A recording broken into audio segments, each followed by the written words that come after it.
Why? But I know what I think. Never. Hi, my name is Melissa and I'm a professional soul singer. Today we're going to be discovering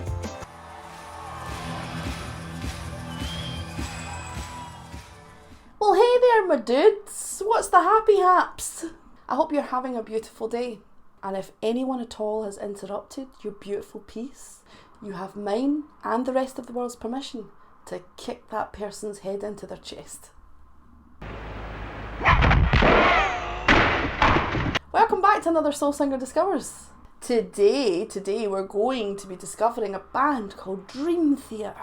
But before we get into it, let's look at another Metalhead Musings. Today's Metalhead Musings comes from Darkened by Despair. Great name. Most valid reaction ever. Laughing at the pig. Two things. You're damn right that my reaction is the most valid ever. I love that you think that. Thank you very much, Darkened by Despair. Also, I hope that when you're talking about laughing about the pig, you're talking about Will Ramos from Lorna Shore's ability to sound like a stuck pig and not me as a pig. Because you need to know, if you do address me as a pig, I will only answer to Miss Piggy. Is this as boring to you as it is to me? Genuinely, this was a lovely comment to receive. I think one of the things that I've tried very hard on this channel is to have videos that are a mixture of reaction, analysis, and just vibe. Because I'll be honest, this is horrendous, but it's true.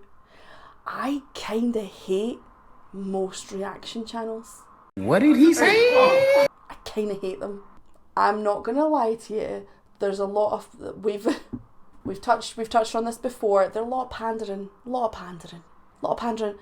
lot of reactors just being like, I don't know, what do you think? I'll ask you guys what you think for surezies, but I know what I think. You better believe it. Huh! I ain't never sitting here going, can you guys tell me what you think? Because I'm just a girl and I don't know. Never. In fact, on my headstone, just write opinionated arsehole. Today, Dream Theater it is. And the song that we're going to be looking at is called Under a Glass Moon. Fabulous title. Fabulous. I've never listened to Dream Theater. I don't know any of their songs. I don't even think I know any of their album covers. I know their symbol, because I know several people who have Dream Theater tattoos. So I do know the symbol. But let's go over to Rosie the Robot and find out some facts that I didn't know about Dream Theater. Dream Theater was formed in 1985, wow, under the name Majesty. The band's lineup was changed over the years with its current members including guitarist John Petrucci and keyboardist Jordan Rudess. I'm so rubbish at second names. Drummer Mike Mangini and John Myung. Why? Why can't you all just be called John McDonald, or Kay, or Phil McGrattan? Dream Theater's music draws influences from a wide range of genres, including progressive rock, heavy metal, jazz fusion, wow, classical music, and even pop. So let's get into it. I do know the lead vocalist's name is James Labrie. Or at least I think that's what it is. Who knows at this point? All y'all have such weird second names. And we will be looking at the live version from Tokyo in 1993. Let's do it. Boop. Oh, what you are about to see and hear is exactly... No, wait. What you're about to see and hear is exactly the way that it went down one rainy night in Japan. Oh, how very neo-noir of you.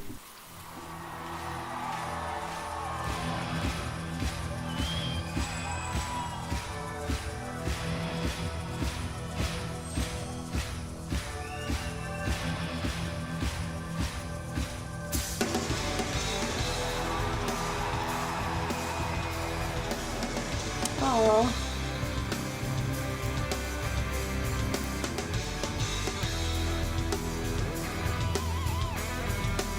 They are also handsome. I didn't realise there was just going to be them hanging out. Aww.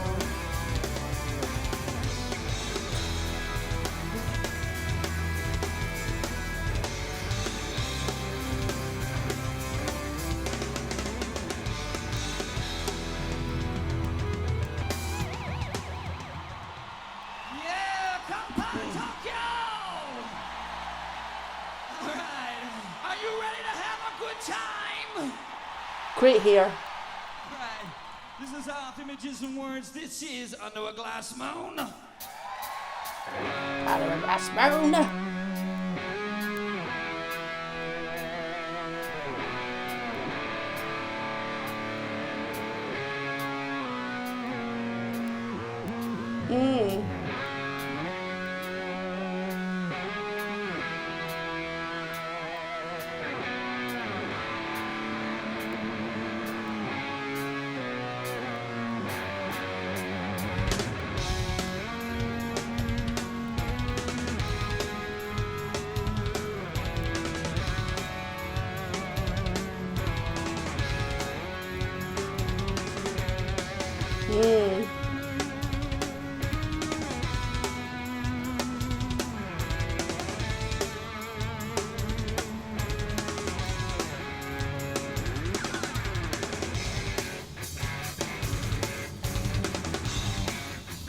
They all have fabulous hair.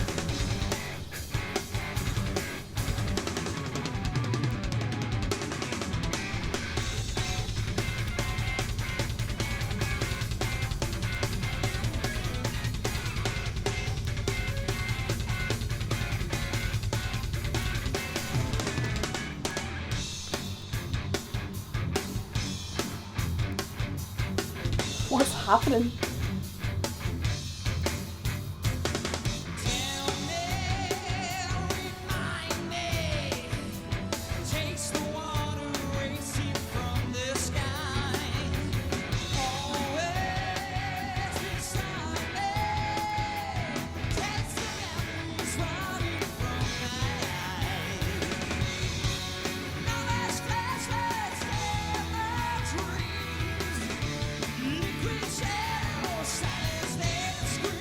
Ooh.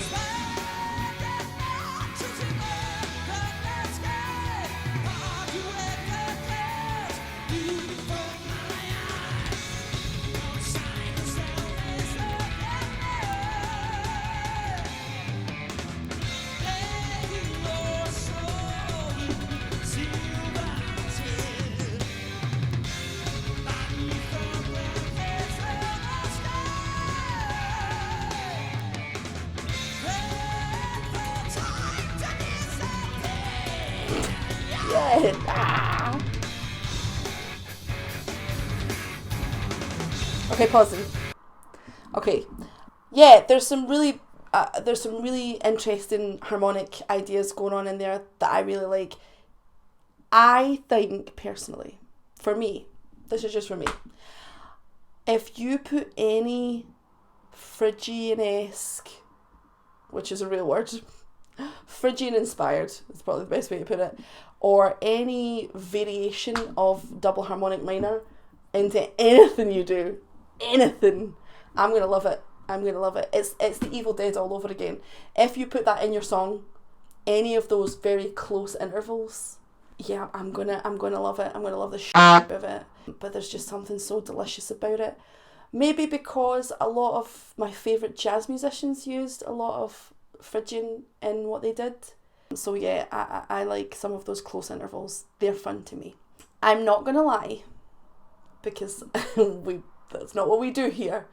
James's voice sounds very dehydrated. There was a line a minute back in what we've just done where his voice collapsed. It's what I would call vocal collapse. And basically what happens is the constriction that's going on in your voice, your vocal folds are not capable of dealing with the weight that is being pulled, and so they collapse in a way where, to give you an example, it would be the equivalent of being like ba ba ba ba ba, and it's like a crunch and a stop. Also, there's some phasing in and out of his fry that sounds incredibly dry. I imagine that Dream Theater at this point had been touring quite a lot, or perhaps he'd been a little bit sick. You will never hear on this channel, not ever, me giving any vocalist ever. I won't do it unless the vocalist is straight up out here being an arrogant shithead and being like, oh, I don't need to sing in tune. What are you talking about? if I hear squawks, vocal collapses, any kind of artifact that's probably not what they wanted, I'm never going to talk shit about them. Being a vocalist is so tricky. It's so tricky. I'm not saying it's trickier than being any other kind of instrumentalist. The problem you just come up against when you're a vocalist is that your instrument is human and susceptible to so many variables. So many variables. Hell, there's been days where I have done everything right as a vocalist.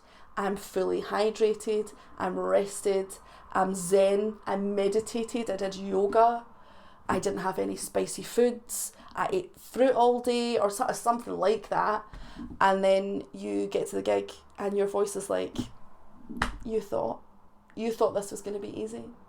Tough titties. So yeah, saying that, I am enjoying his vibrato. I'm enjoying some of the lower end stuff. I think some of the higher end stuff it feels like a mix between the chest and the head. It's a tiny bit more shrill at one end, but he's got a very present voice. And whilst yes, okay, you can have a present voice if you've got a loud enough microphone, but it feels girthy, for want of a better turn of phrase. Harmonically, really exciting. Let's keep going. Boop.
Running.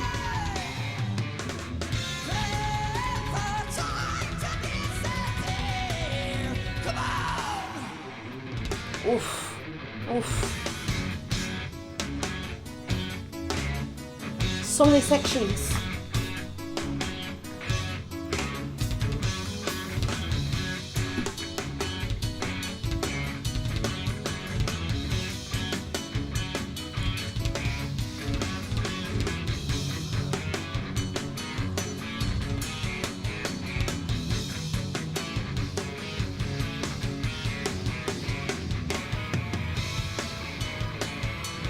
That's cool as fuck.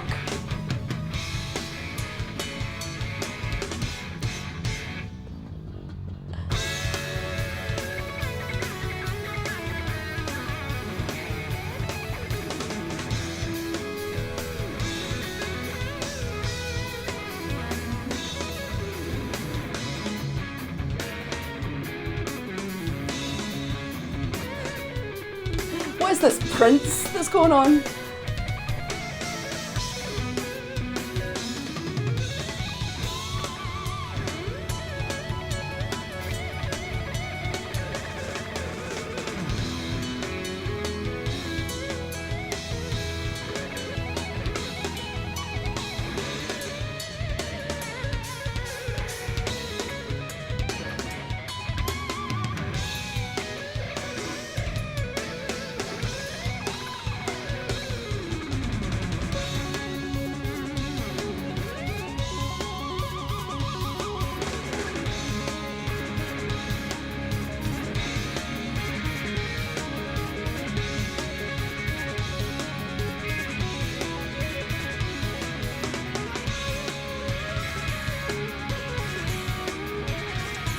Keyboard solo.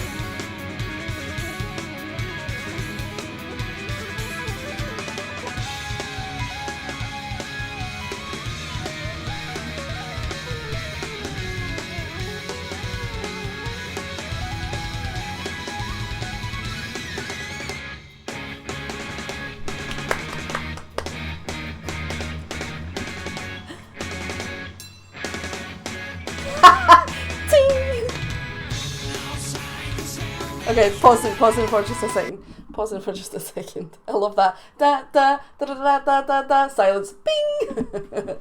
Wow, so many sections. I was pre-warned about Dream Theatre having very long songs that were quite meandering, but I find that really impressive. If your song has many sections, there's just so much effort that goes into creating songs like that, and I respect it. I do. Also, right before the guitar solo sections and keyboard came in, which was very, the synth was very Prince. It was that beautiful, rich synth that wasn't quite as crunchy as some of the early 80s synth. It was very much that late 80s, early 90s synth, which I love. Yeah, right before that section, James did one of those big, what I would call it more squall than anything else. And squall, we've talked about before, it's just something that you would do in soul and gospel music. And it's where it has the melodic note, but it has all of that quality on top of it. And it is on top of what's going on. I'll try and do an example of it. Hopefully don't blow up the mic. That's just me putting squall on what I'm doing. I have no idea how that's going to work in the edit. I will check that out. Yeah, doing that kind of stuff is it is tiring, but it should always be healthy. As you notice, when I came back down from doing that, I could go back to talking normally and create a clear tone. If you are doing anything like fry, squall, screaming, anything like that, the best way to know if you're doing it correctly and healthily is far and away getting educated. You know, go and check out Melissa Cross, go and check out people like Cheryl Porter, fabulous vocal coach. Go and check out these people, and then once you've done some of these techniques, immediately after, try talking. If your talking voice is not normal, as it should be when you normally talk, there's definitely something not quite right. Always a good rule of thumb to check that afterwards. It's such a great barometer to know if what you're doing is affecting your voice. Yeah, I think James is a good singer. I think he's running around the stage as well. I think the only other vocalist so far that I've seen who runs around the stage whilst singing is Bruce from Iron Maiden. But then Bruce is actually just doing a 5k to raise money for cancer at the same time as learning how to be a gymnast. Because Bruce from Iron Maiden is psychotically educated on everything. I like some of his squall stuff. James's squall, I'll take that, yummy. Some of the more biting down constriction stuff, yeah, it's tasty as fuck. Yeah. Let's keep going. Boop.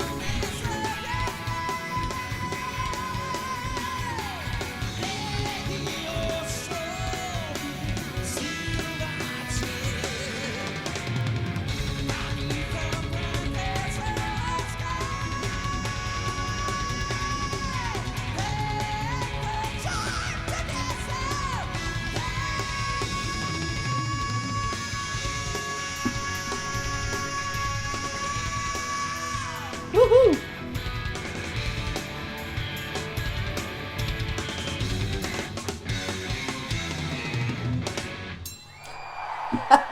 I love that little ding. I think we should all end all songs going forward. Any song should be ended with just a tiny tap, ding, on a cymbal. Not a cowbell. In fact, a cowbell. Can you imagine? The end of every song, just a massive hit on the cowbell. Right at the end of Sound of Silence, just bonk. Yeah, I really enjoyed this. Lots of different sections, quite complex music, but still harmonically really accessible. There was nothing that was played there outside of the rhythm. There was nothing that was played there melodically or harmonically that I couldn't connect with and go, that's nice. Rhythmically, there's definitely some stuff going on there that I was a little bit like, oh. It might just be the tool of it all, where most of the sections were in 4/4. It was just the drums were making me believe something different. But again, still really impressive, really complex. I will definitely be returning to Dream Theatre. I know they've had a long career, and that all the way through their career, the music has been constantly evolving, as your music should. So I'm really excited to find out more about the stuff they're doing and hear more of the vocalists. What do you think of Dream Theatre? What do you think of this song? And are you a fan? And if so, where does this fit on the spectrum of Dream Theatre? Let me know in the comments section, and as always, thank you for continuing your comments. Thank you to my patrons. Until next time, my dudes, dream big!